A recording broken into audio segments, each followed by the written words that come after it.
What's up? How's it going? Thad Brown is with you again on the Endgame. You're watching it on Rochester First. The kids, they all refer to it as Rock One.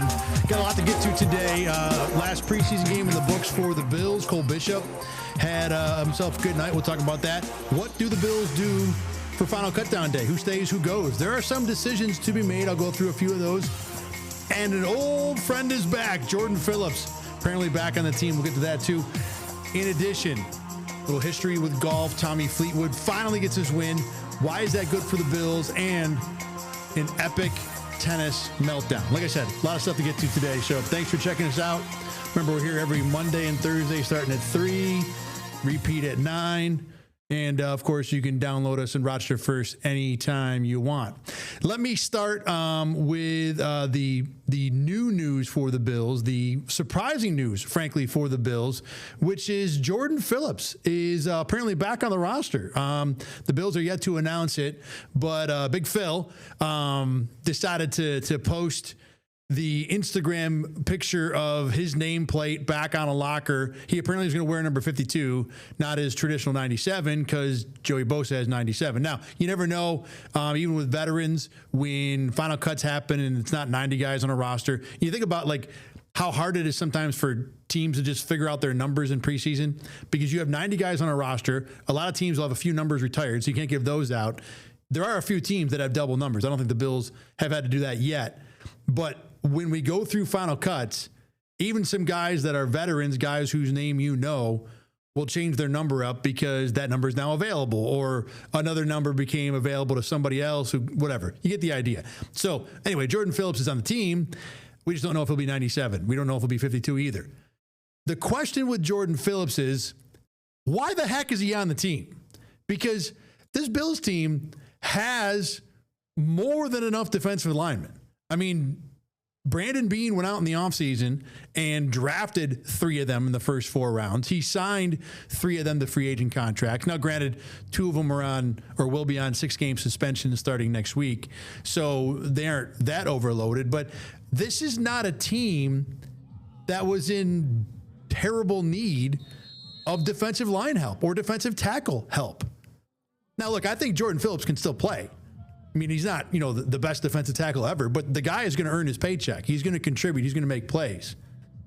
So it's not like they're bringing some guy back who's worthless. I mean, he's going to help.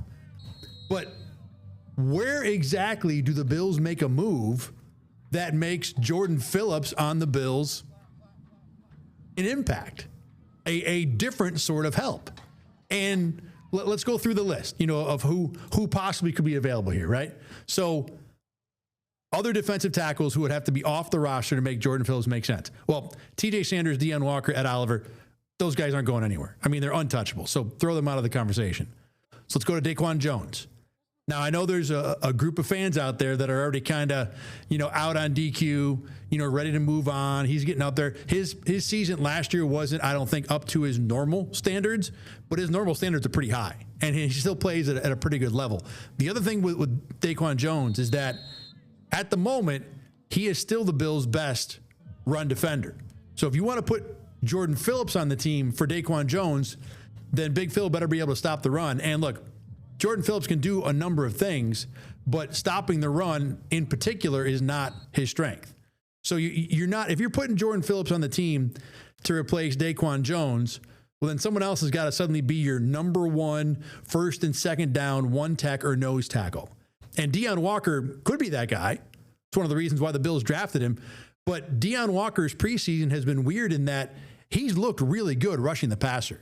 I mean, for a man that monstrous, he's got some wiggle to him.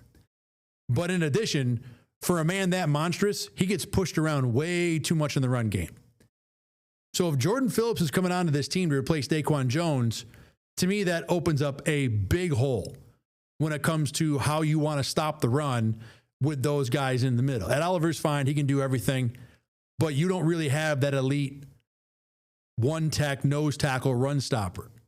So I would not expect Daquan Jones to be the man on the way out with Jordan Phillips coming in. So that moves us to Dwayne Carter, last year's 3rd-round pick, who didn't play a whole lot last year, was inactive for the playoffs, which is a pretty strong indictment of the season he had. But when he was out there, he made plays. I mean, he had multiple tackles for a loss against the Eagles. Spots where he got opportunities, he seemed to be productive. He's a Duke grad, smart guy, love talking with him. Got to figure he's exactly the type of player that Sean McDermott and Brandon Beane love to have. So he fits the intangible mold. He's made plays when he's out there. Yeah, I think he's probably been disappointing for his draft status, a third-round pick. But we had Brandon Beane on Bills Kickoff Live Saturday night before the Bucs game, defending Cole Bishop and talking about why, we really haven't seen the full Cole Bishop. He referred to the touchdown play that Bishop was primarily, it seemed like, responsible for against the Bears the week before, and said things about like, well, you got to know what the leverage is, and that's a hard to play. Look, we all saw what happened. Okay, you don't need to be a football savant to understand that Cole Bishop probably didn't do the right thing on that Bears touchdown. And yet there's Brandon Beane poo-pooing it. The leverage was fine. I mean, I get there's football explanations for a lot of things. And there's good reason to believe that, maybe Cole Bishop wasn't as terrible as it looked on the play. But if you're Brandon Beane, almost going out of your way to defend a guy that you took round 2 the year before, to spin it back to the Phillips conversation, why are you moving on from the guy you took 35 picks later in Dwayne Carter, a guy who, he might not be great or have lived up to the draft slot. He's made more plays in the NFL than Cole Bishop has. So if the GM is going to go really work hard at telling you that the second round pick from last year is going to be fine, everything's heading in the right direction, it doesn't make sense for him to turn around and then trade away the third round pick from that same draft when he's been, I think, inarguably a better player so far.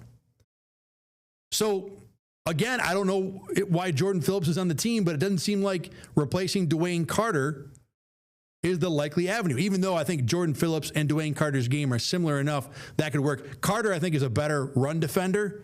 So there might be a world where, if you want to go back to the Daquan Jones argument, if they're moving on from Daquan Jones and they make Carter your number one player on first and second down, I could see it. But I wouldn't be super confident about the Bills' success rate in that situation. So if it's not the 2 rookies that were drafted this year, if it's not Ed Oliver, if it's not Daquan Jones, if it's not Dwayne Carter, who's left for Jordan Phillips to replace? Well, there is Larry Ogunjobi. And now look, Larry Ogunjobi, we know he's got the 6-game suspension. His game and Jordan Phillips' game do match up pretty well. I mean, they're both, I think, moderately good against the run and the pass. Some defensive tackles are great pass rushers. Some are good against the run. I think Ogunjobi can do a little bit of both, might lean a little better as a pass rusher. I think Jordan Phillips can do a little bit of both, might lean a little bit better as a pass rusher. Ogunjobi's a little more of a 3-tech, so out further to the outside where like Ed Oliver plays. But their games are interchangeable enough that you could make the argument that Ogunjobi and Phillips are, I don't want to say, the same exact player, but if you wanted to say Jordan Phillips is in for Larry Ogunjobi, I think that's a seamless enough transition that it makes some sense.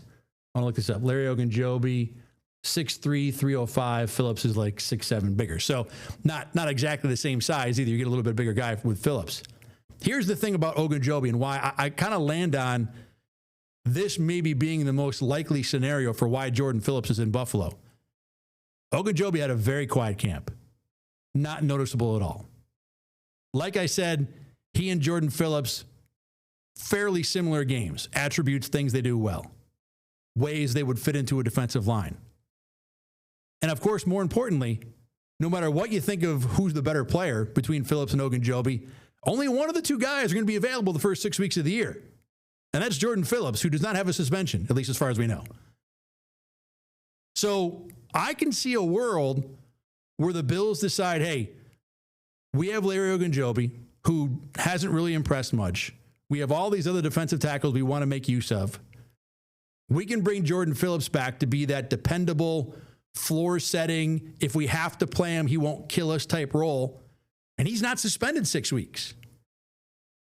Now, admittedly, I don't think any of these choices really make a ton of sense, which is why I kind of land on what the heck is Jordan Phillips doing here.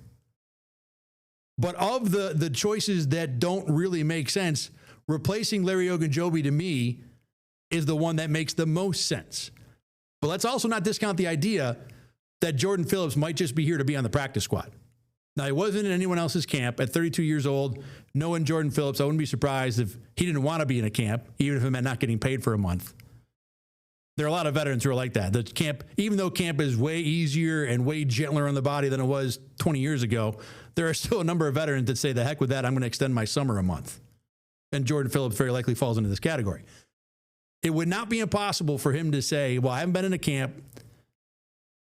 You know, no other team has called me. He said last year at one point that the only team he wanted to play for this year was the Bills anyway. It was either that or retirement. So if the Bills want to call and put him on the practice squad, I could see that happening. You know, Phillips at least would be getting paid $13,000 a week. It's about, you know, 400, maybe a little more than that. Make a little less than $500,000 for the year. Sit around on the practice squad, wear his puffy jackets, you know, be a great vibes guy in the locker room and enjoy himself. Hang out with guys that he likes. And if the Bills need him to play, he plays. Now, there was a report out there from Ryan Talbot, New York Upstate, who said that Jordan Phillips was being signed to the 53-man roster and not to the practice squad. And I do believe technically there is no practice squad right now. So for him to have a nameplate already, and that's what the picture that Phillips posted, probably means he's got to be on the 53-man roster, or what is it, currently a 90-man roster until tomorrow's cut-down day in the afternoon at some point. Now, you could put him on the 90-man and then cut him and then bring him back to the practice squad. It seems like a silly thing to do if you just want him for the practice squad, you can just sign him on Wednesday and skip the whole rigmarole of going through we've got to cut him and then bring him back. So I think more likely than not, he's on the 53-man roster, which leads me back to, who do you replace? Now, look, if he's even replacing, if Larry Ogunjobi is the right answer, well, he wasn't going to be on the 53-man roster anyway because he's suspended. So you still have to move somebody else out. And I think, you know, like I said, the only really choices that make sense are Dwayne Carter and Daquan Jones. But to me, neither one of them really make much sense. So the Jordan Phillips mystery will continue. And of all the roster decisions the Bills have to make tomorrow, what they do with him or how they're fitting him in on the roster, I think is going to be the most fascinating one.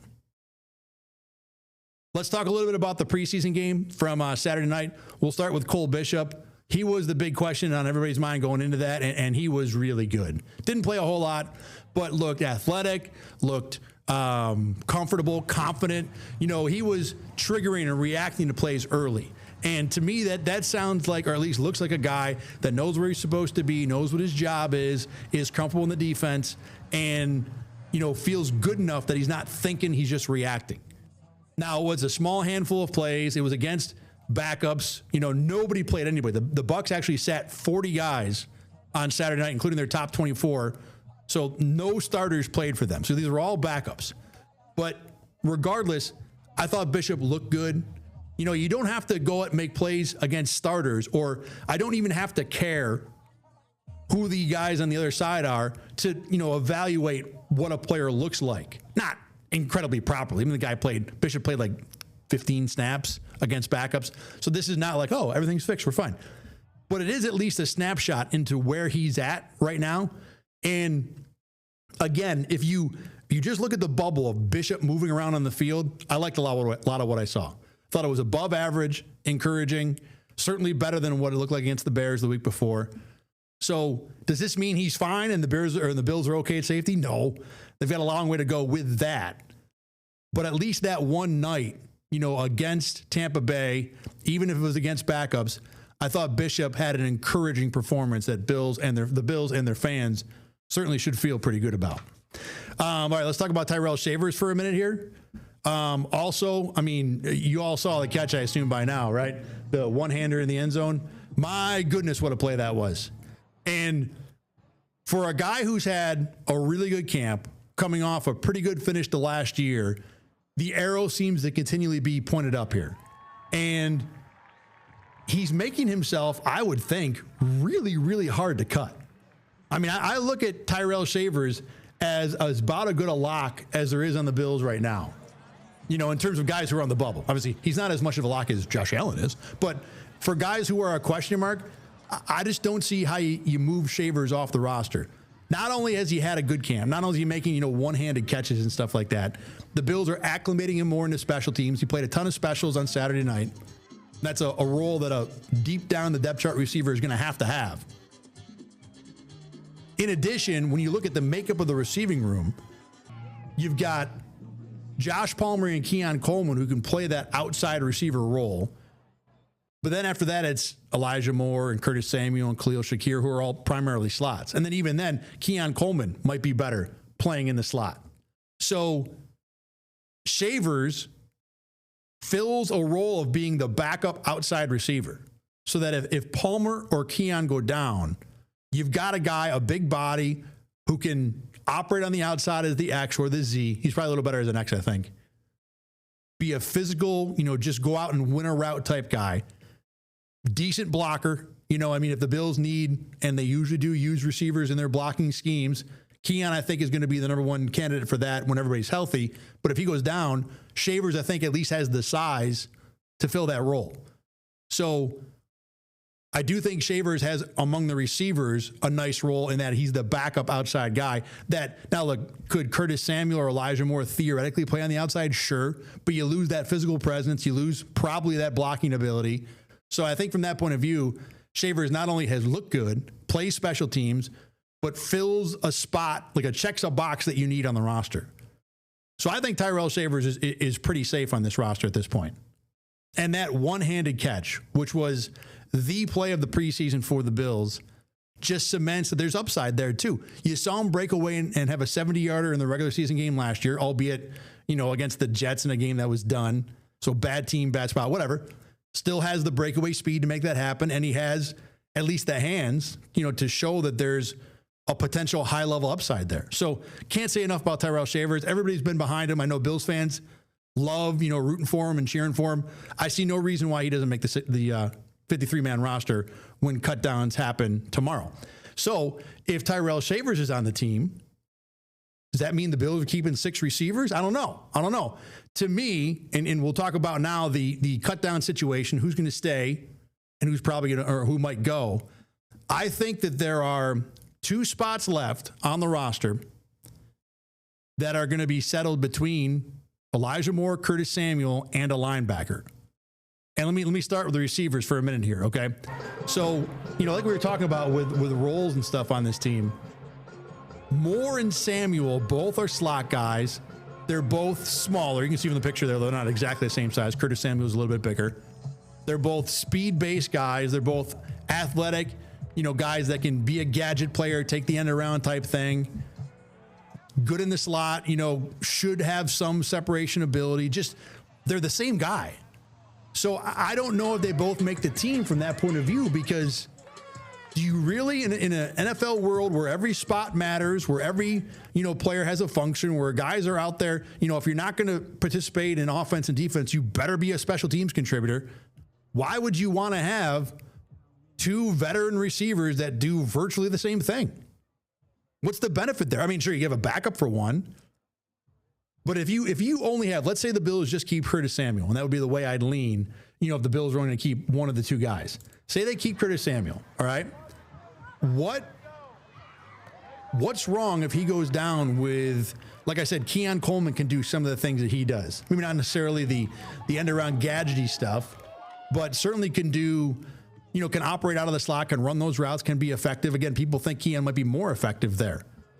Khalil Shakir, well, just more reps for him. Okay, fine. That's no big deal. So, I mean, you would have opportunity cover. I mean, you could put Josh Palmer in the slot. He's not totally irrelevant there. So you have things you can do. Opens up more space for Dalton Kincaid. You have things you can do if you don't have Elijah Moore in this roster. Like he's not someone that if you take him off the team, you're going to open up some hole that no one knows how to fill. And then, on top of that, and this is something that's been going through my mind when I think about the Bills receiver situation.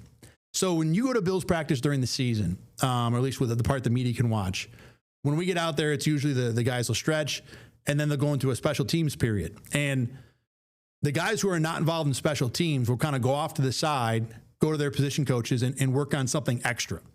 The defensive backs, the Trey Whites, the Taylor Rapps of the world will spend that period, catching interceptions, balls fired out of a jugs machine at different angles, just trying to, rep over and over, making the catch, forcing the turnover. The quarterbacks will work. They'll throw on nets. Sometimes they'll throw to James Cook. James Cook and the two tight ends, Kincaid and Knox, will, run small patterns. Again, just working on their hands. Then, high catches, low catches, behind, all that stuff. The receivers do the same thing. They'll, work on a little extra route, technical stuff, throw the ball back and forth. So when you're at a practice as a media member, it's always interesting that you know who the elite receivers are, because these are the guys who are not in special teams. Because very often, receivers down near the bottom of the depth chart are either in the coverage units or more likely on the return teams. So when special teams is going on, you see, okay, well, there's Stephon Diggs, there's Gabe Davis. They don't ever do special teams. Those guys are the starters. If you keep both Curtis Samuel and Elijah Moore, you're going to have Keon Coleman, Khalil Shakir, if he's not returning punts, sometimes he does, Josh Palmer, Elijah Moore, Curtis Samuel as the receivers off to the side during special teams. In all the years I've covered the Bills, I don't ever remember 5 receivers who were doing their own drills during special teams. Like, if you're going to have that many receivers, somebody in that group better be able to do something else other than just play receiver. And that's why, one of the reasons why I don't think the Bills keep both Curtis Samuel and Elijah Moore. Well, if it's not one of those guys, who do you keep? Well, the other spot is at linebacker, to me, where I got some questions. You got 5 guys on the team who I feel like are pretty secure. Terrell Bernard, Matt Milano, obviously. Joe Andreessen, Dorian Williams, probably the primary backups, but more importantly, both Andreessen and Williams are main special teams guys. So they should be on the roster from that point of view. Shaq Thompson, I think, as a veteran depth option and a guy who's looked pretty good in camp, I think he's on the team. So then after that, do you need another guy for special teams? Eddie Ulofoshio, last year's 5th-round pick, has been very involved in special teams this preseason. I think he's got a very reasonable shot to make the team. And then everybody's brand new favorite, Jimmy Charlo, the guy the Bills just signed before he went and joined the Army, I think is in the mix to get a roster spot. Now, look, he's not the biggest guy in the world. I wouldn't want him as an every down linebacker, but that's not why he would be on the team. He'd be out there as like a special teams missile. We saw him decleat somebody in the Giants game in the preseason opener, just like showing up to the team like the day before, kind of like I play golf. I roll out of the car, put my cleats on and go right to the first tee and hit a ball. Jimmy Charlo's doing the same thing in football and making it work. And then in the, the Bears game and the Bucs game, he's continued to make plays. He's looked athletic. You got to figure the whole, I was going to join the Army thing is catnip for Sean McDermott and the intangibles he looks for. So if the Bills do keep a 6th linebacker over a 6th receiver, I think Jimmy Charlo's got a chance. And I mean, separate of, forget about the jokes about, that about the Sean McDermott Army thing. What NFL coach would not get excited about an underdog who comes out of nowhere, does things the right way, is making plays all over the field, popping up on film all the time? There are a lot of guys who would want to give that guy a shot, especially a coach like Sean McDermott, who doesn't need to win X number of games to keep his job this year. If you're Brian Dable with the Giants, it's a fun story, but you know what? I got to cover all my bases to make sure I'm still employed in 12 months. I don't know if I want to take a chance on Jimmy Charlo. Sean McDermott, I know some people don't want to hear this, is not in that situation. So maybe does he just get excited enough to say, Eddie Ulofoshio hasn't really stood out. Elijah Moore hasn't stood out enough. I have a spot open that I can fill with this guy that has blown me away for 3 weeks. And I don't want to say Jimmy Charlo is there, but he's been notable. He's been popping up left and right. And that spot might come down to not necessarily, do I need a linebacker for special teams? How does my 6th receiver fit on the roster? It might come down to who's the better football player. And I'm not saying Jimmy Charlo right this second is a better player than Elijah Moore, but he might look like he has enough upside on film for the Bills to want to keep him around a little while longer. The other roster spot that I think is of note is between Dane Jackson and Jamarcus Ingram. And before I get into this, let's talk about Trey White and Max Harrison for a second, because Brandon Beane did update us on those two guys before the game on Saturday. Harrison the decision will be made this week whether or not he is on the 53-man roster to begin the year or if he goes on injured reserve, according to Brandon Beane. Chomping at the bit to get back is what Beane said about Hairston. We'll see. Trey White is having an MRI at some point this week, last week, maybe over the weekend. And there are questions about his timeline. So it feels like, reading between the lines, that's all we can really get from Brandon Beane, who was not very forthright on either guy. Reading between the lines, it feels like both of these guys are big question marks to play week one. If either was healthy, you'd feel better about Trey White being able to just show up and play because of his obvious experience in the defense. I mean, if Max Hairston is, let's say he's good to go, and so far we have only seen him riding a bike. We have not seen him cutting or doing anything on a football field. Doesn't mean he can't get there in the next 2 weeks, but it seems like a long shot. And even if he does, he's had no training camp. So rolling a rookie out in that spot to play against the Ravens on Sunday Night Football doesn't seem like it makes sense. So in a vacuum, I always thought that Max Hairston would probably start the season on injured reserve. You give him 4 games to get totally healthy, make sure he's ready to go, maybe educate him up a little bit on the defense, and then see if you can run him out there for week 5, week 6 after he's been fully ready to go. That was before Trey White got hurt. When Trey White goes down, that complicates things because now, you didn't have that safety net of Trey White playing well in preseason to be able to start him. If he's not ready to go, do the Bills speed up the Max Hairston timeline to get him out there? I think the answer to that is no. You do not mess around with the first-round pick. So bottom line, as we sit here right now, and this could change any second, the situation for the Bills at corner 2 is in rough shape going into week 1. And I think more likely than not, Max Hairston will start the season on injured reserve to give him time to come back, and the Bills will hope Trey White is good sooner rather than later. I think he may, let's say it's not a super serious injury. I could easily see the Bills putting him on the 53-man roster and making him inactive a game or two, just get him back ready whenever he can. This is going to get, the situation is hurt too because the Bills play a Thursday game week 3. So if he's going to miss the first 2 games, he's probably going to miss week 3 too. But we're not there yet. We don't know any of that stuff. I think Max Hairston will not be on the 53 for his own protection to help him get healthy. Trey White might be. If he's not, what do the Bills do at corner then? Well, Dorian Strong on Saturday night started the game and came out quick. That's usually the sign of someone who's securely on the team. And Strong has not had that strong a training camp, but I liked him a lot. Many other people did coming out of college. Thought it was a really good late-round pick for the Bills. He hasn't been bad either. So I'm not surprised if he makes the team. If he starts against the Ravens, that might surprise me a little bit. But that decision might be made a little bit more by who the other corner is.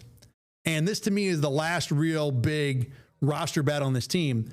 If Dorian Strong's on the team, and as we say, Max Hairston won't be on the team, do the Bills keep Dane Jackson or Jamarcus Ingram? They probably won't have room for both.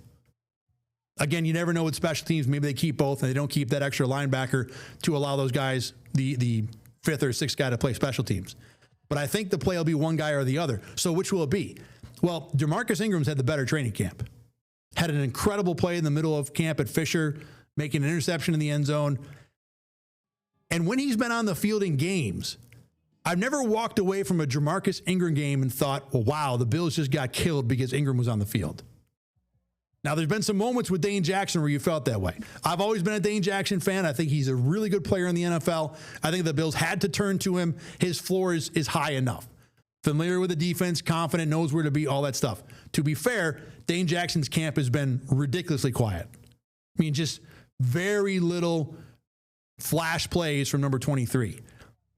Doesn't mean he can't get it done when the season starts. Again, when the lights go on, it gets a whole lot different. So, if you're going to go out to Sunday night taking on the Ravens, again, just because Dane Jackson didn't look good in training camp doesn't mean he's not going to be the best option Sunday night, because Jamarcus Ingram and Dorian Strong have like a combined 5 starts in the NFL total, and they're all Jamarcus Ingram. All that said, Ingram to me has had the better camp. He looks like a player who's got a little bit of a better upside. I mean, Dane Jackson, I think we know what he is at this point. He's been in the league a while. If anything, corners tend to find the cliff relatively soon. Dane Jackson is old enough. Let's see how old he is real quick. I think Dane Jackson is old enough to where, we're probably getting close to that being a thing. Dane Jackson. So 96. So he's going to turn 29 later this year. So he should still be okay. Usually 30 years old is where it becomes a problem, but certainly closer to the end than Jamarcus Ingram is. And Ingram could still be a guy trending up, with more opportunity, more play time. There's a world in which he gets a little bit better. So I think the Bills probably keep Ingram. Also, Ingram is probably a little bit better, more experienced, a special teams player, although Jackson can certainly do it. I think more recent experience would be favoring Ingram's side. So I think that last corner spot, I would predict Jamarcus Ingram over Dane Jackson. But with all the things that we don't know about Trey White and Max Hairston and their injury status, there's a lot of questions that you can't answer sitting here behind a microphone. But just watching them in camp, and you start to count the numbers. Okay, Dorian Strong's in, Jordan Hancock's in, Christian Benford's in, Terran, all that stuff. I think Cam Lewis is on the team too, just because of the variety of things he can do. You get down to it, and if it's Ingram versus Dane Jackson, I might lean Ingram. Cam Lewis isn't a lock. We talked a little bit before about Curtis Samuel and Elijah Moore being redundant players. Well, Cam Lewis and Jordan Hancock are kind of doing the same thing right now. Both nickel safety hybrid players. The difference there is that one of those two guys has to be Taron Johnson's backup right now.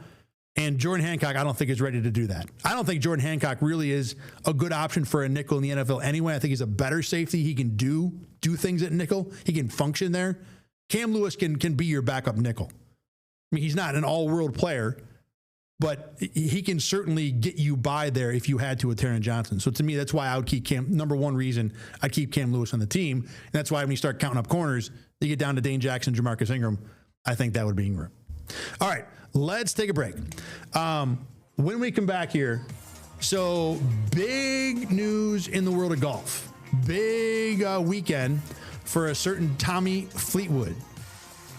It might also signal a reason for Bills fans to have hope about their team. I'll explain that when we come back. You are watching Rochester First. The kids, they all call it Rock One because that's the cool way to refer to this channel. We'll be back right after this.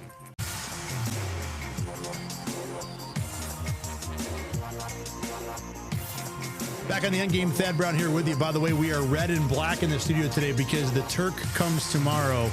It's kind of like when the, sports teams are mourning the loss of someone in the family. You wear the black armband. This is the Bills, black and red, because unfortunately the careers of about 36 football players are gonna fade away and pass away tomorrow afternoon. Tough time for everybody. Sean McDermott talks about it as the roughest time of the year for him, and I get it.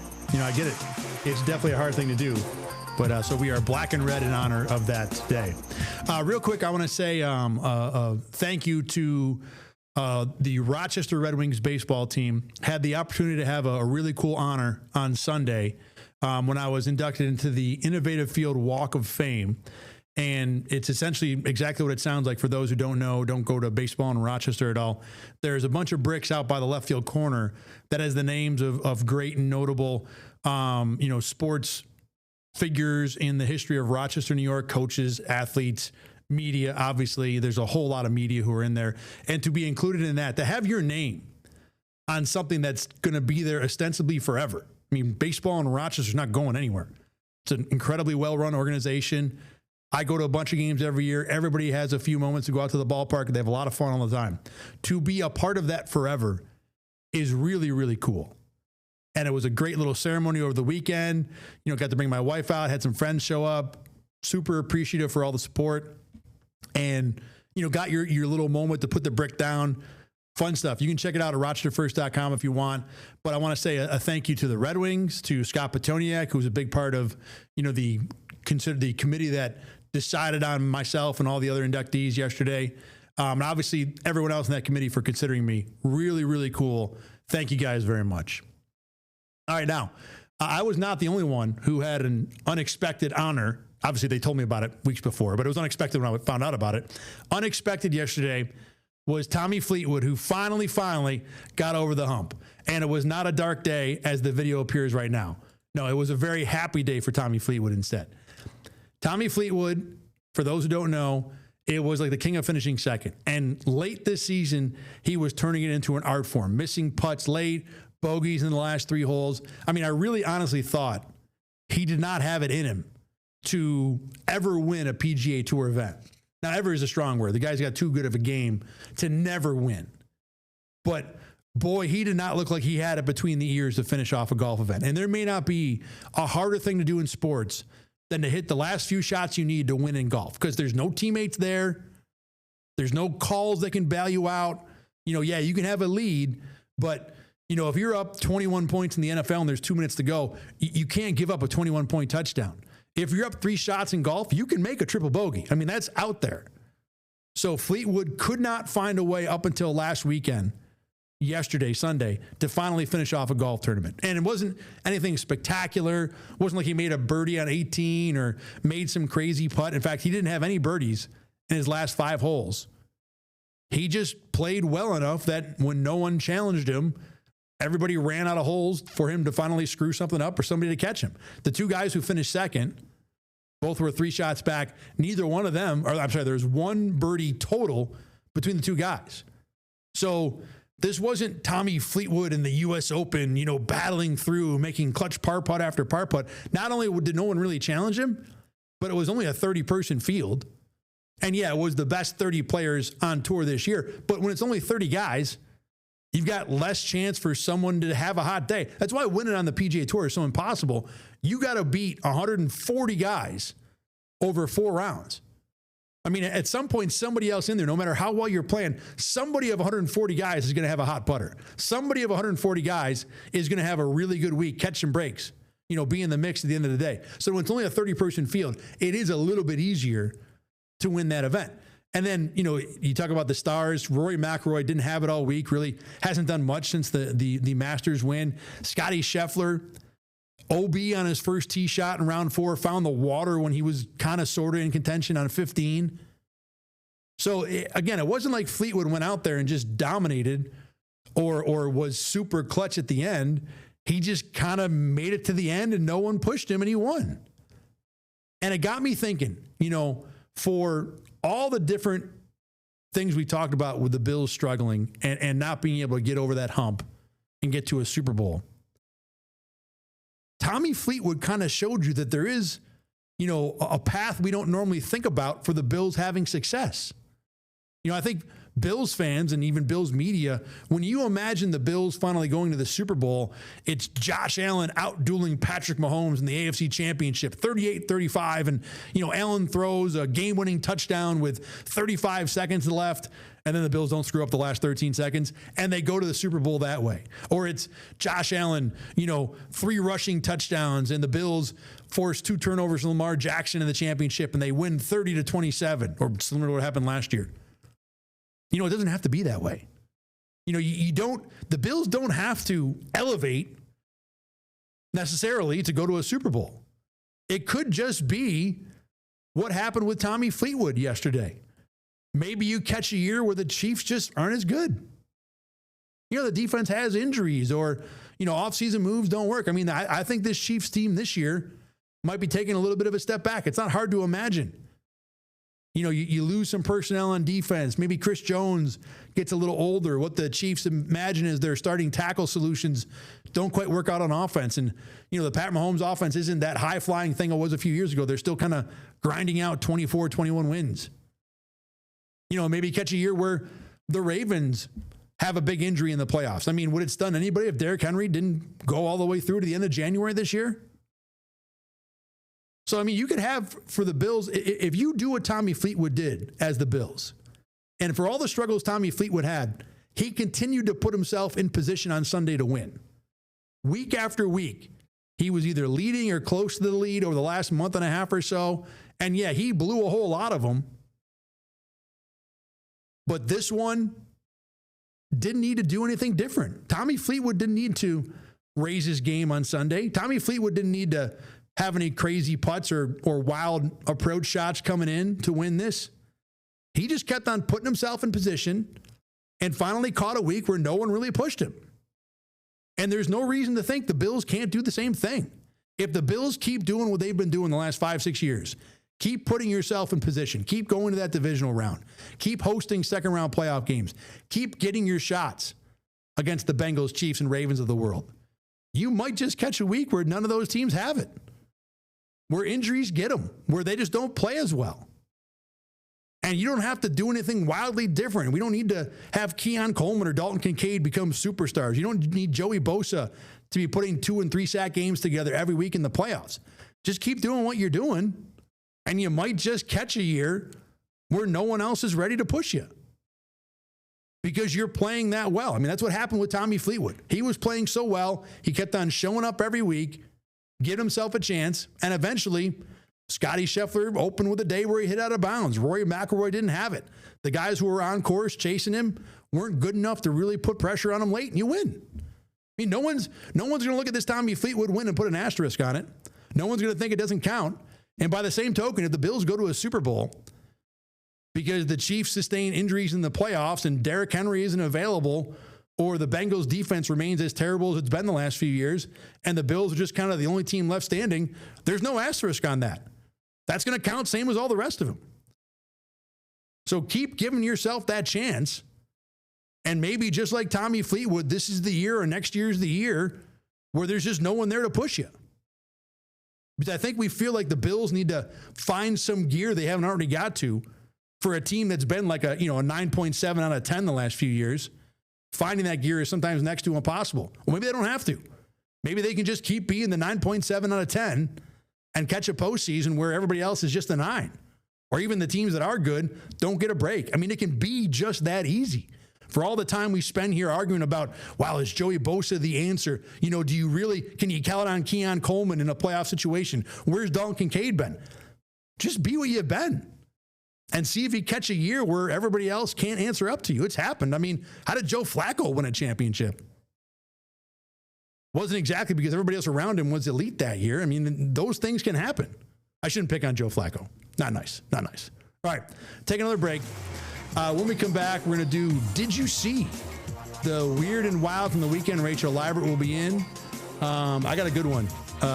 Tennis meltdown du jour that went pretty viral. And if it's not on your feed yet, I think it will be soon. We'll talk about that right after this. You are watching Rochester First. The kids, they all call it Rock One. We're back after a break.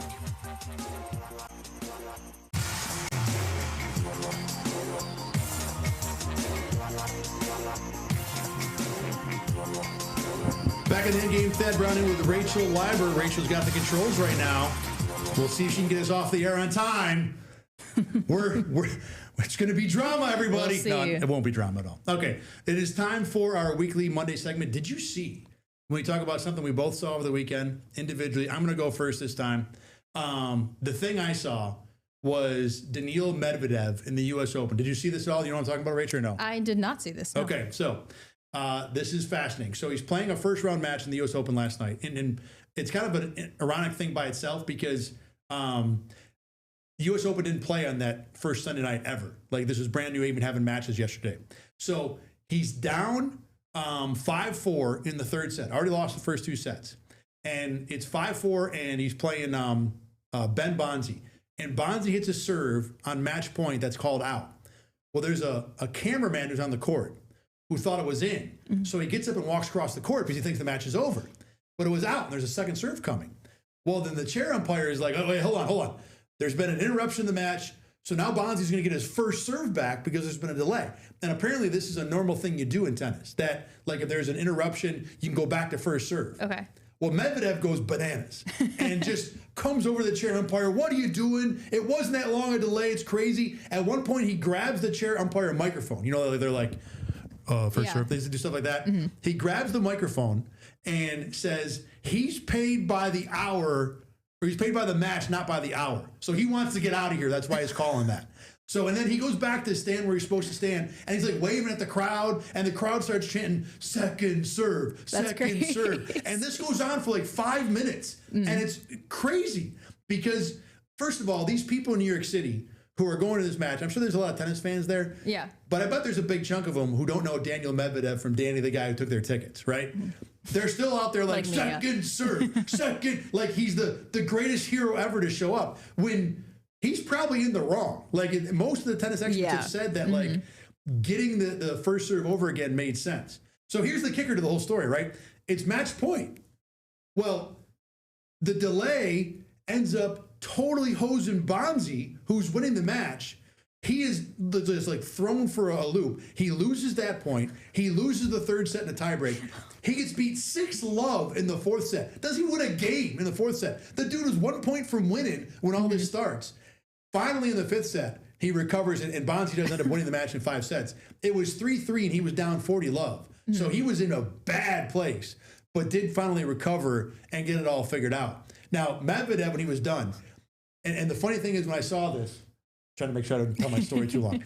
When I saw this, I saw the two viral moments separately because I saw some tennis dude like just throwing his rackets and like he had, totally lost his entire world at the end of a match on one video.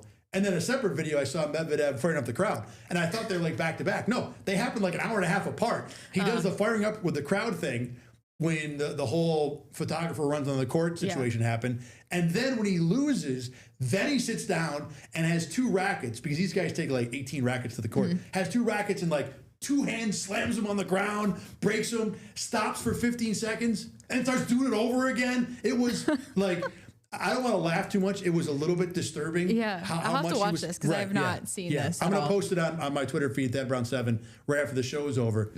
A part of me with this was like concerned for his mental state. Like I didn't want to laugh at it because you don't know what's going on. Exactly. The background to this a little bit, at least from a tennis point of view, is that he used to be world number 1, like maybe a couple years ago. He has lost in the first round of the last 3 Grand Slam matches this year. Now he was ranked like 23rd, so he was the favorite in this match. So he has had a capital B bad year. Yeah. But even still, the meltdown he had in this match was viral, to put it generously. And again, the funny part for me was seeing 2 different videos and then being like, wait, was that the same guy? And then going to find the story and being like, wow, this is crazy what happened in this match. And the other thing too, total side note, at the broadcast, they put the photographer who walked on the court on TV for like 60 seconds. Like not all at once, but they kept on going back to him. So they were like, that's the guy who did it. If anybody wants to know, it was you, sir. You were the one who caused this problem. And it's some older guy who, certainly didn't realize what was going on. Otherwise he would have walked on the court anyway. But for him to be like, criminal number 1 on the post office with his picture, like, don't ever allow him to have a credential ever again to the U.S. Open, I thought was like the most interesting part of this story, like level C or something like that. I wonder if he'll say anything, if the photographer will come out and say, I don't know if he knows he was on. Yeah, I was going to say, does he even know that he's... He's got to know by now. Yeah, I mean, I don't care what social media observance you have, someone has told him. But just a wild thing that, like, I almost wish I had watched it live because the videos were good, but like, wow, what a big moment. When you're watching it live, All right, that's mine. What do you got? Go ahead, top that. I don't know if I can top that. My Did You See is Lee Corso. ESPN released a kind of tribute video to Lee Corso this weekend, and this coming Saturday is his last College Game Day broadcast, and the video was great. It's about 7-8 minutes long, just all of these commentators and everybody that he's worked with just talking about him over the years. But then you get to the very end. Have you watched this? Did you watch this at all? No, I know what's happening, but I didn't watch it yet. Yeah, you get to the very end, and then here comes Kirk Herbstreit, and he's just crying, and it's like, it's so emotional, and Lee Corso's crying as he's watching it. It's really good, but it's just made me kind of reflect on Lee Corso, just at least for me being such like a big part of like my childhood, just like growing up, and you turn on the TV on Saturday and there's Lee Corso like picking the headgear, and especially too coming from like being in Ohio, like Ohio State, Lee Corso, that he was the first, if you didn't know, his Ohio State was the first team that he ever picked against Penn State. Like I think it was 1996. And so now coming, his last game is Ohio State, Texas, kind of coming full circle. I'm thinking maybe he'll pick Ohio State kind of to have that full circle moment. We'll see. My family's certainly hoping he does. But I mean, yeah, it was just a really cool thing to see, and I'm excited to watch this weekend and just his last College Game Day and just all the things that he's done for, that broadcast. The bit he did with the helmets or the headgear. The headgear, yeah. Was something that will never ever be repeated. It won't, again happen to where you have a bit that's so universally loved and admired that, that's a one-time thing. And then on top of that, in a world where like we get angry with every single pundit, we're like, oh, how could you ever say that? Yeah. Lee Corso picking against your team was kind of fun, it was kind of like, oh, he did? Oh, that's awesome. We see it, and I can't think of another person in any sport, any broadcast at all, who has that kind of love from fans that even when he picks against your team, exactly, everyone wants to see it. Yeah, everybody's just that. I mean, regardless of who he picks, it's just the entertainment of him, the build up to the whole thing, and then he's just puts on the headgear, and like, especially too the whole Brutus Buckeye, like, I know I keep coming back to that because I'm an Ohio State person, but it's just so iconic is like the only word that I can really use to describe it. So it was just a cool moment. You have to watch it. If you guys haven't watched it, everybody needs to go watch the tribute video. Put it on. Is it on Twitter or some social media somewhere? I believe it is on Twitter. Yeah. Okay. Well, then I will have both those on my feed. Thad Brown 7, Rachel _Liebert, right? Yes. It'll be on that as well. Yes. So check us out on those. We will certainly make sure to include that over the weekend. So, what was I going to tell you? Are you a Dune fan, the movie at all? I am not. I didn't think you were. So I'm not a movie person. We've talked about this. Yeah, I know. I wanted to throw it out there. Yeah. Because I watched the second part of it finally last night. I'm only about, I think, a year and a half too late. I was not a huge Dune fan. Like I was like almost. I don't even know the premise of the movie. So it's total sci-fi. Okay. It's kind of like not my thing. It's like if someone was like, I like sci-fi, but I don't want McDonald's sci-fi, which is Star Wars or Star Trek, like franchise sci-fi.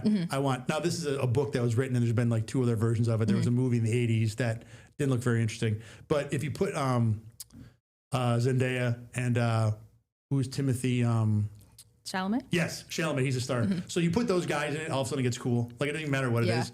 So I watched the first part coming back from Ireland on a trip because you got 10 hours to kill and a 3-hour movie is perfect for that. I'm like, okay, this isn't bad. I'll watch the second part. And it was good. I really liked it. If you're a sci-fi fan, I think, like I said, I'm only about a year and a half late to this. I think most sci-fi fans have watched it already. But as someone who's a sci-fi hardcore fan, Star Trek and Star Wars movies, I will see them. Seen those. Yeah. We don't have to go further on your opinion of those stuff. If you are into that stuff, like most time you see it within hours of it coming out. Yeah. And Dune, I think for some people was that. It wasn't for a lot of people. I really was impressed. And I'm not going to break any news here. The thing won awards and stuff, but I really had a good time watching that movie. So I just wanted to had 2 minutes to kill. Yeah, I was going to say maybe I'll watch it. That doesn't sound very promising. You got to spare like 6 hours for it. And here's the other thing. I found out there's a third one coming out next year. I thought there were only 2 parts. One of the reasons I got into it was like, oh, there's 2 movies. I'm just going to watch them both be done. Now I got to wait for the end of next year to see the third one. They're like 3-hour-long movies. Is that what you're saying? Oh yeah. They're mega movies. See, that's just too much for me. I just don't know how it. So you didn't do Lord of the Rings or the Hobbit and stuff either? Nope. Okay. None of that. You got to be really patient. None of that stuff. Well, you don't like movies in general, so. I don't dislike movies. It's just I feel like there's better uses of 3 hours of my time. Well, I mean, there is, but that's what's called recreation and fun for. All right, speaking of better uses of our time, we better get out of here. Fire up the music, Rach. All right, thanks for watching us on the Endgame. We are less than 3 hours, though, so that's a good thing every week, right? Monday and Thursday, 1 hour, 3 o'clock. Perfect for short attention span theater people. We will catch you again on Thursday after final cuts for the Bills. We'll see who's left on the roster. Talk about maybe why Jordan Phillips is on the team. For Rachel Lambert, I'm Thad Brown. Thanks for watching the Endgame right here on Rochester First. Get the Rochester First streaming app today for everything you love from News 8 on demand. Plus exclusive shows you won't see anywhere else. Search ROC and download for free on Roku, Amazon Fire, and Apple TV.